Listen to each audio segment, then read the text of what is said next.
I took sheet metal and cut out, traced my soles, and I figured my cycling career's over. I didn't know what else I needed to do. Hey guys, this is John. Welcome back to the channel. I am so excited. I am on my way to visit Lon Haldeman up in Wisconsin. He is a pioneer in long distance cycling with many records to his credit. The double transcontinental record holder, a 24-hour track record, race across America winner, and much more. Come along for the ride and let's have some fun.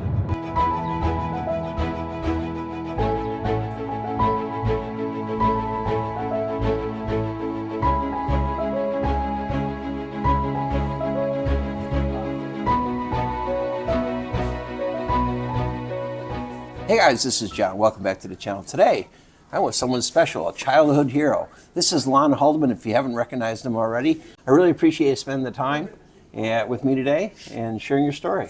Yes, I'm looking forward to it. Oh, guys, I've been wanting to do this forever, so I'm really excited. You know, I hate to start out with such a general question, but when did you decide that you loved bicycles?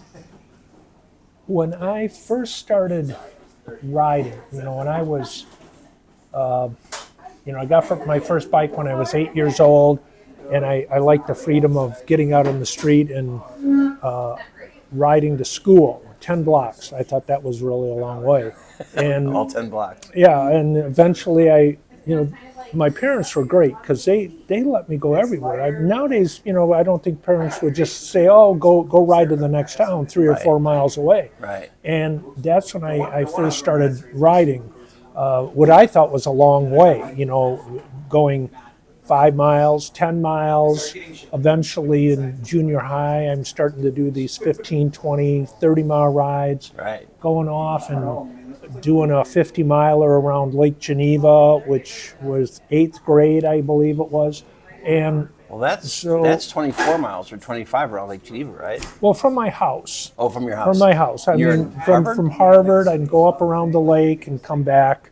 It made a nice 50-mile loop. And right. This is on a one-speed bike. And my cousins lived in the neighborhood, and they'd have banana seat bikes, and so we'd go off and do rides like that. And so I guess it was just the freedom of being out and doing things. And I didn't know anything at all about bicycle racing. I didn't know really anything about equipment or anything.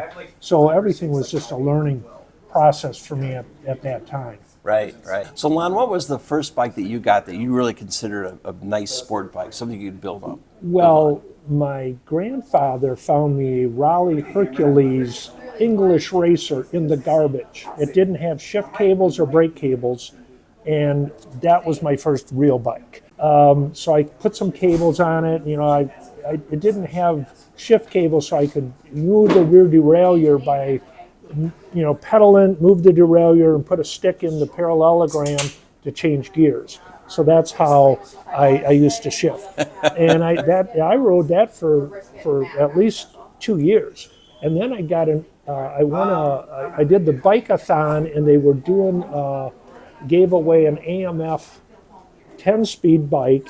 And so I won, because I did the big fundraiser. I did like 60 miles and raised like $400. Anyway, so I won this bicycle, and that was my first real functional 10-speed bike. And it was $65 in a box. Wow. So after the AMF, then what happened? Then I got a better bike when I was in high school, an Azuki, and that's a bike I rode out in Colorado. First time I'd ever went with my parents on vacation, probably when I was a sophomore, junior in high school. I rode that up and down the passes in Colorado. Then in senior year, I got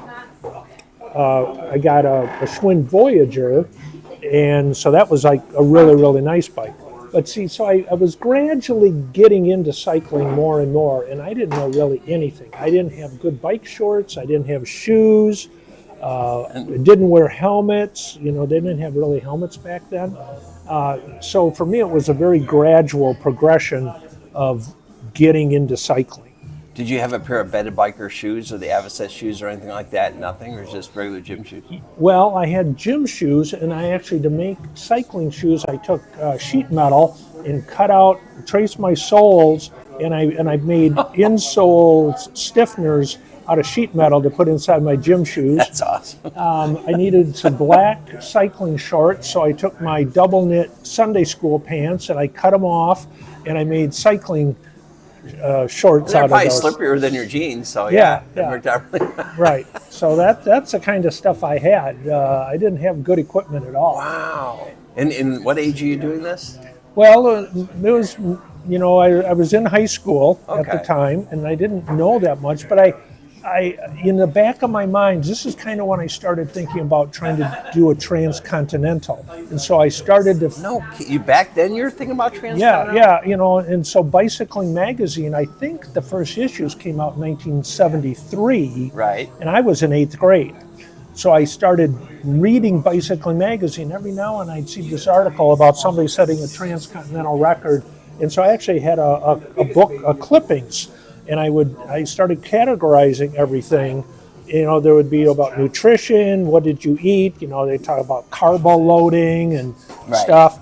And Gatorade was coming on the market. And so anyway, and about these transcontinental records. So I thought, oh yeah, I'd like to do that. So in the back of my mind, I'm starting to think about what it would be to do a cross-country record. Right. Probably when I'm 13 or 14, I start collecting all this information about it, documentation of different record holders, the record's 17 days, and then 14 days with the Koali brothers, and the 13 days with Paul Cornish. John Marino comes along, does it in a little less, still in 13 days.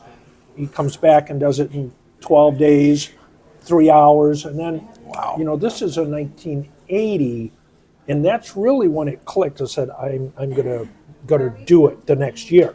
Well, I had already been going out and doing some 400-mile, 24-hour rides, some rides down from northern Illinois down to St. Louis, 300 miles, doing a 300-mile race, and then coming back 900 miles in 3 days. So I was getting ready to do some long-distance records like that. So 1981 comes along, and that's really when I made the commitment. We're going to do the cross-country record, try to break John Marino's record of 12 days, 3 hours. My dad does all this logistics, talks to bike clubs, and this is before Google Maps. There's no good maps, there's hardly any communication. So he's doing all this by handwritten letters. And probably around in January, I'm riding rollers downstairs, and my dad's telling me about the correspondence. I said, for all this work you've done to try to set this record from California to New York City, I said, why don't we go for the double transcontinental record? We're going to start in New York, we're going to go to Santa Monica, and then we're going to go back to New York City. And so it was like a 5-minute discussion. So all of a sudden, all of our logistics has doubled. All of our time on the road has doubled. And at that time, the double transcontinental record was 36 days, which I figured, oh yeah, I can do that.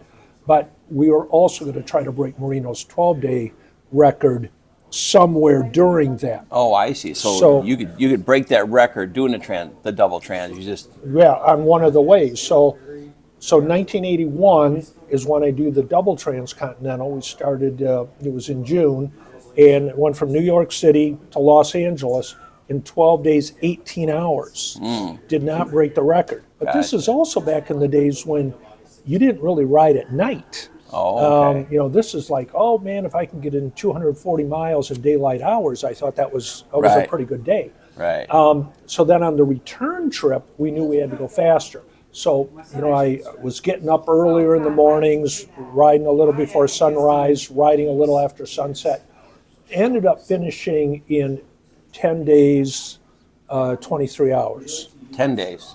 Yeah. Oh, for the ride back. On the ride back, Gotcha. which was 24 days, 3 hours total. So we broke the transcontinental Destroyed record. it. Yeah. Yeah, so we broke it by 27 hours or whatever.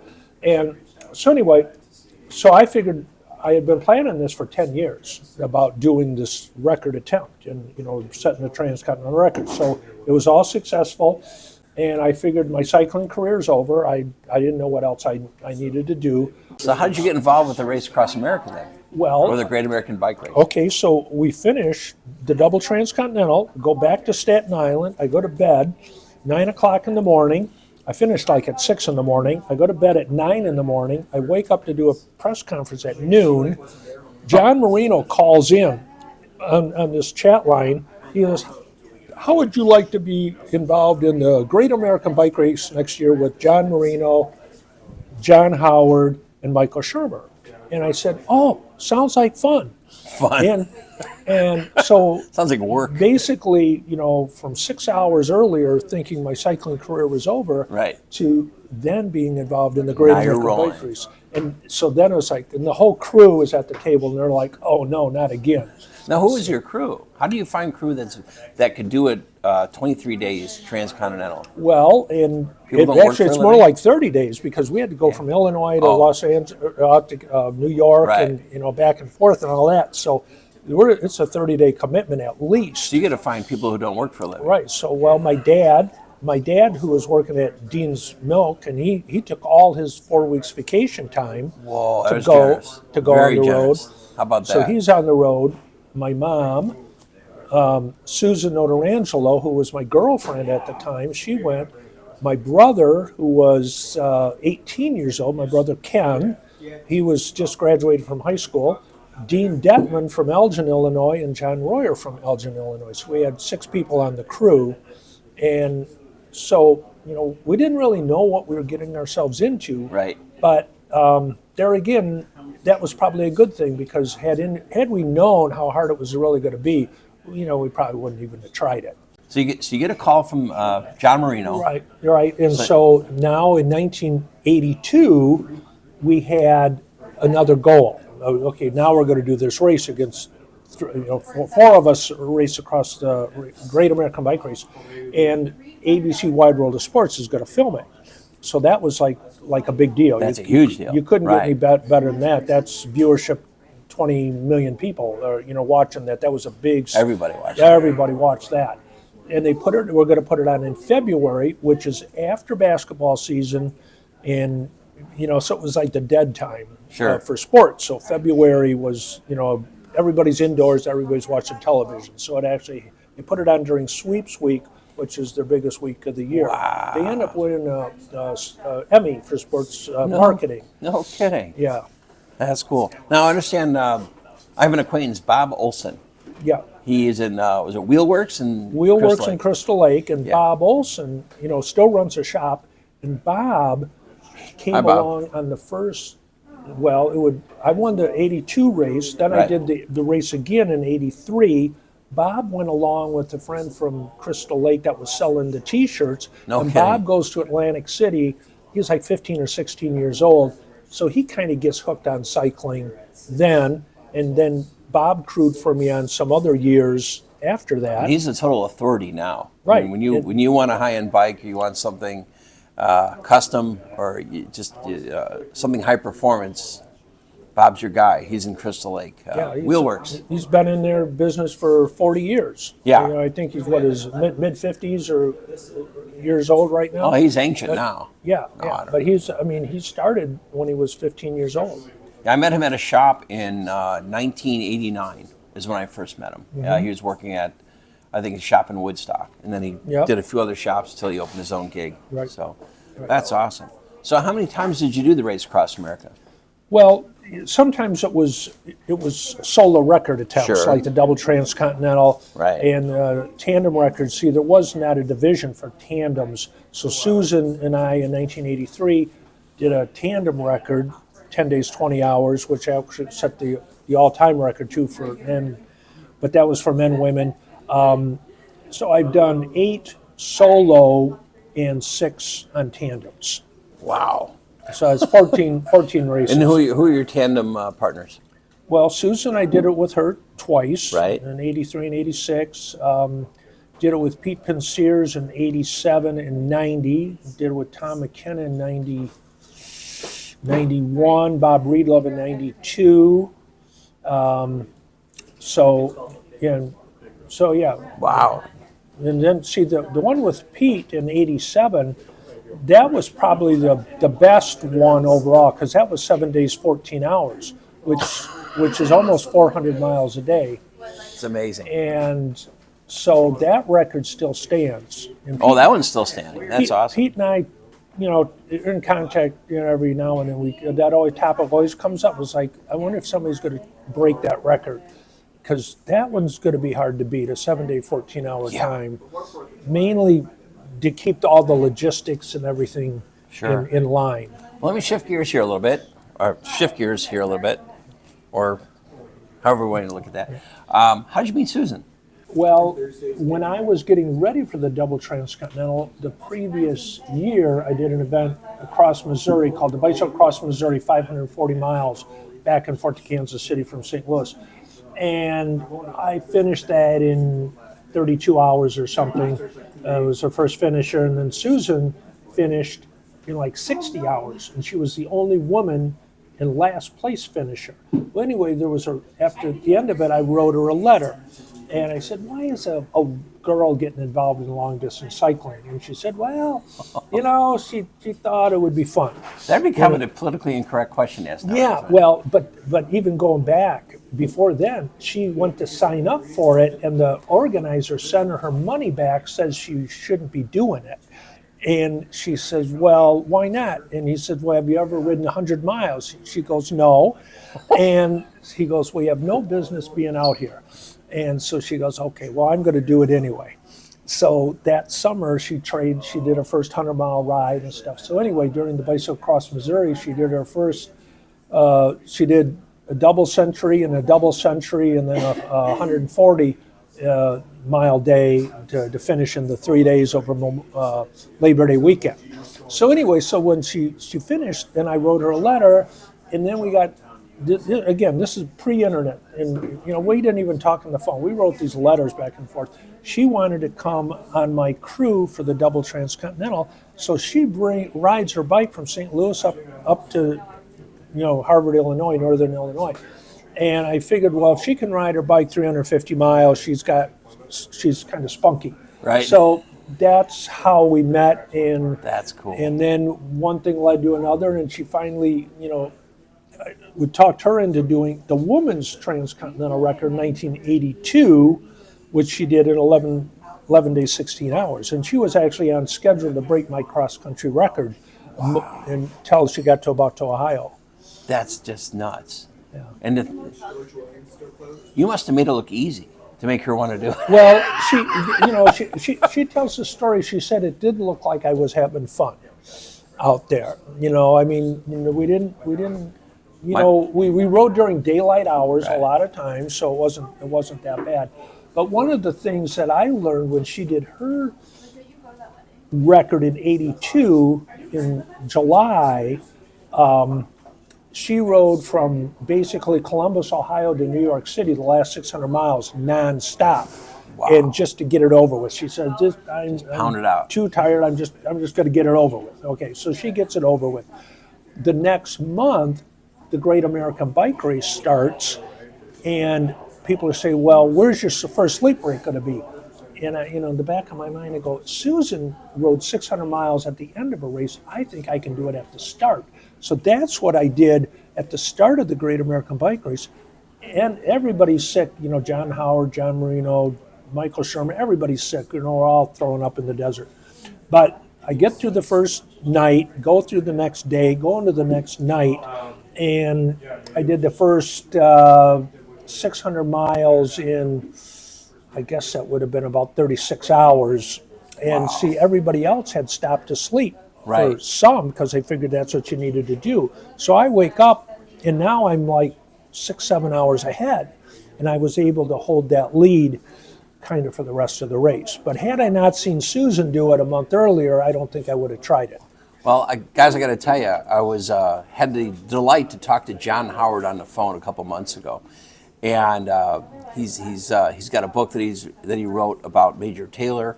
He's looking to do a movie about Major Taylor, so he's just talking to me about maybe doing an interview or to get together. And I brought up Lon, and he says, this is he's an Olympic rider for 3 different Olympics, right? Mm-hmm. He won Ironman competition a couple times. This guy's a monster. And he said, I've never seen a man as strong as Lon Haldeman on a bicycle. That's a quote from John Howard. That's not me saying it. That's John Howard saying it. That says a lot. Well, that's good to hear. Yeah. Yeah, it's good to hear because the other part of the story after the Great American Bike Race, when I'm at the Las Vegas Bike Show, and I'm talking to some national team riders, they go, "We know 3 other people who could have beat you in that race," and I said, "I have to disagree with you because I think there was 3,000 people that could have beat me. It's just that I was in a position of having done that previous 10 years to get in the position to even do that race." Right. And now with 40 years of perspective looking back on it, I think that's what I don't know if I'm most proud of or most amazed at, that we could take that, do all those races and have everything come together. 'Cause that's what's hard to duplicate. Exactly. Because we were doing our own maps, our own everything, and we just didn't show up at a race in race. Right. We had to do everything. Hey, Lon, we got guests. Yeah, look who's here. Who is that over there? Come on over. Come on over. Here. Hi. This is John. This is my mom. Hi, how are you? Good to meet you. For now. We have Lon's mom. Yeah, Great to meet you. I'm John. And what's your name? Mary Jane. Mary Jane. Well, it's great to meet you. Thank you. I have a question for you. When he said he wanted to ride across the country, did you think he was nuts? Yes. You did? Okay. So it just didn't come naturally like, oh, sure, go ahead and ride. Was it scary for you or is it just exciting? The closer we got to time to leave, the scarier it got. Oh, sure. Reality was kind of hitting. Yes, Right. reality hit. And, we had, but there was so much to get ready and so many things to do that I guess you kind of forgot about it. But you had the logistics of it, right? And you had, of course, just preparation and figure out how you're going to eat, how you're going to sleep, how you're going to basically do anything. And now, he said you were crewing how many races did you crew for?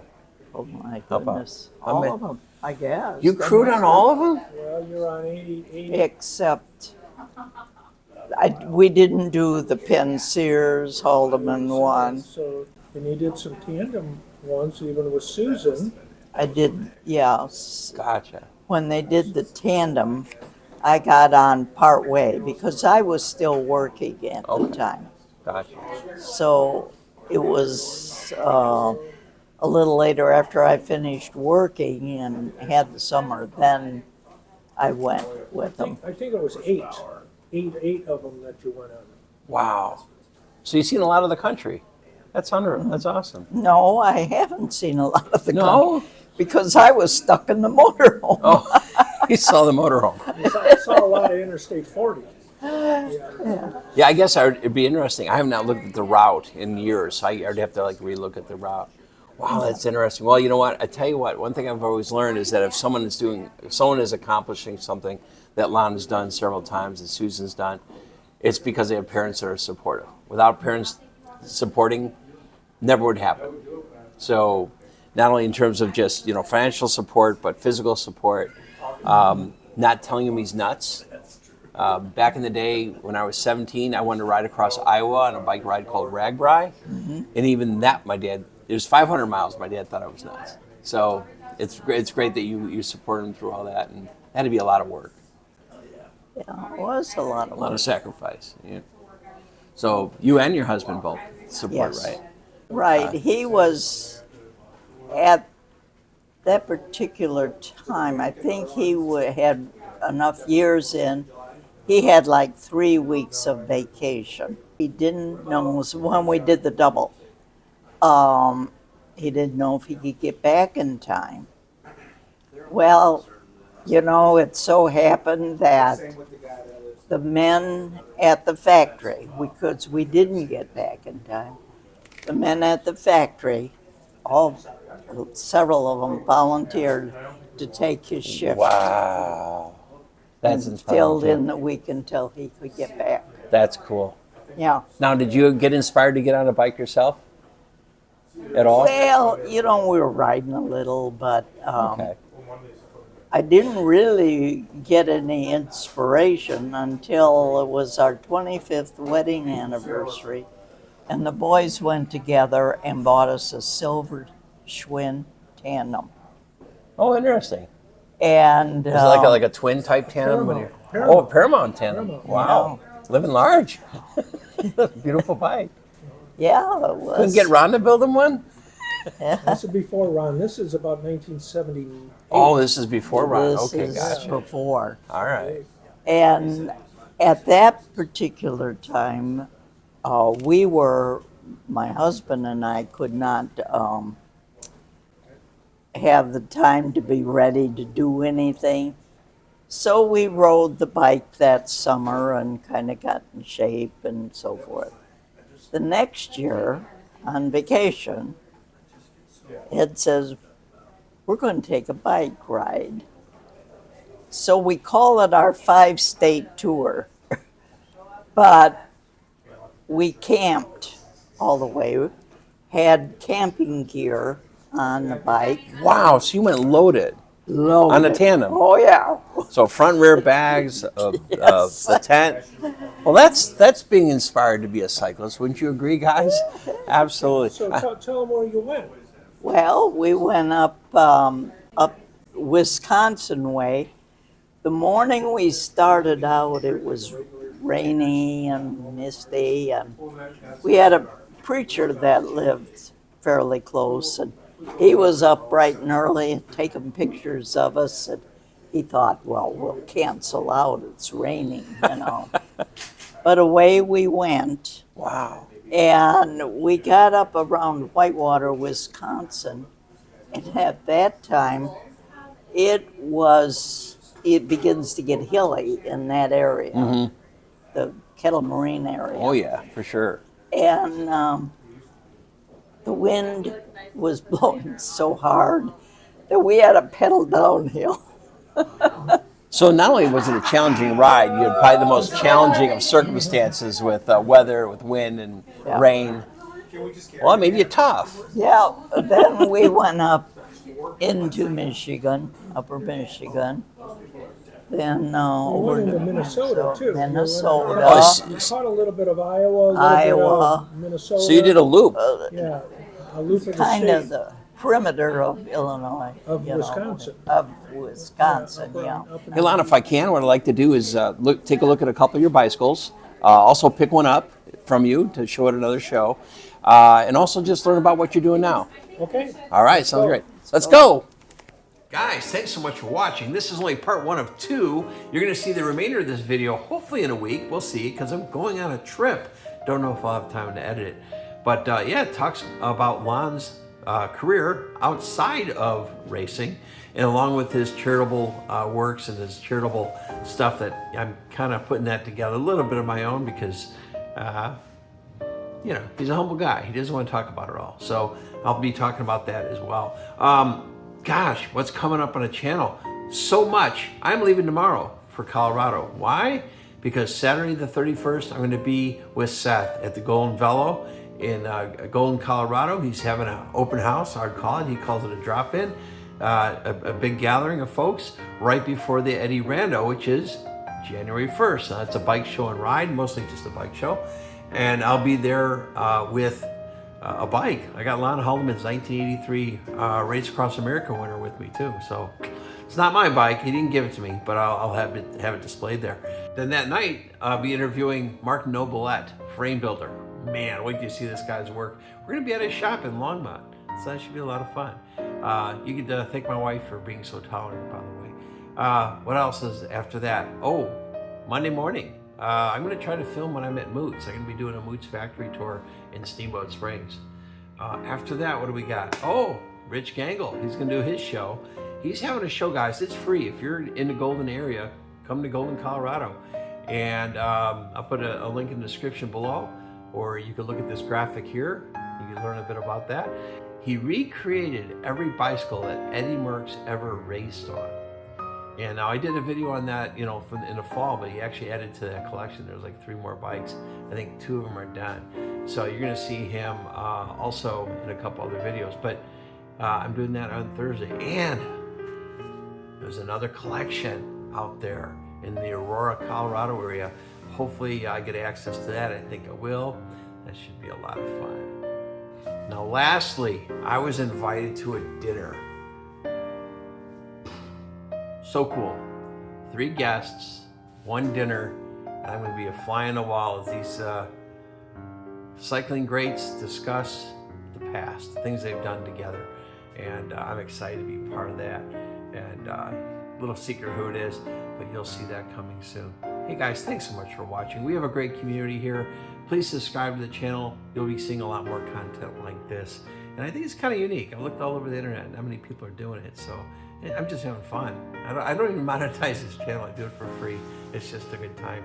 Another way you can join the community is go to my Facebook group. Go to John's Vintage Road Bike Garage, and you can join there. I'll approve you when you get in, when you make a request. The only rule is no bike snobbery allowed. Interpret that how you will. So thanks so much for watching. We'll catch you next video. Oh, look what we got here, guys. Let's see what we got. Pray that they're right. From Oregon, we got some wheels. Expertly packed, obviously. Oh, there we go. Oh, nice. White Industries hubs, straw rims. Spoke to some black, beautiful spokes. This is for the Bach, boys and girls. This is for the Bach. And here's the rear wheel, set up for your Campanello 12-speed. These are sharp, dudes. Man, is the gold gonna be too much with that green and black? We'll see. I'm excited.